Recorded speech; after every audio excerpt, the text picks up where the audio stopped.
اللهم إني أسألك في بيت من بيوتك لكل من فتح رسالتي هذه اللهم فاغفر ذنبه. اللهم ومن نشرها بين الناس والعباد فحرم وجهه عن النار وأسكنه الفردوس الأعلى من جنتك وحقق له جميع أمنياته.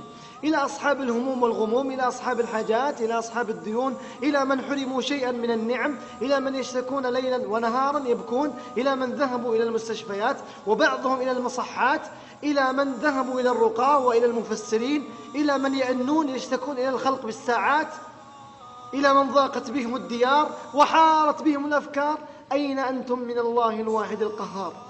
3 وصايا أبعثها من قلبي إلى قلوبكم، وأقسم بمن أحل القسم وأنا في بيت الله: من حافظ على 3 الوصايا هذه فلن يعرف الهم ولا الحزن إلى قلبه طريق ولا إلى حياته. الوصية الأولى الصلاة، والوصية الثانية القرآن، والوصية الثالثة كثرة ذكر الله والسجود.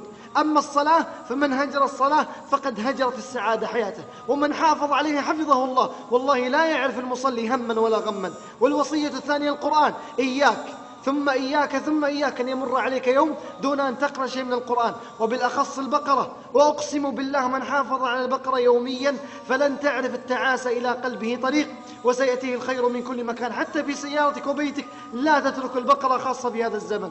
الوصية الثالثة كثرة ذكر الله، ولا يعرف الهم ولا الحزن رجل أو امرأة استدام على ذكر الله. كيف يأتيه الهم أو الحزن أو تأتيه المشاكل وهو يذكر الله عز وجل؟ وكثرة السجود. أطول سجدة في حياتك أخي المبارك، أختي المباركة، كم مدتها؟ دقيقة، دقيقتين، 3؟ متى سجدنا لله ساعة؟ متى سجدنا لله ساعتين؟ اعلم أنه ما وقع بلاء إلا بذنب، ولا رفع إلا بتوبة.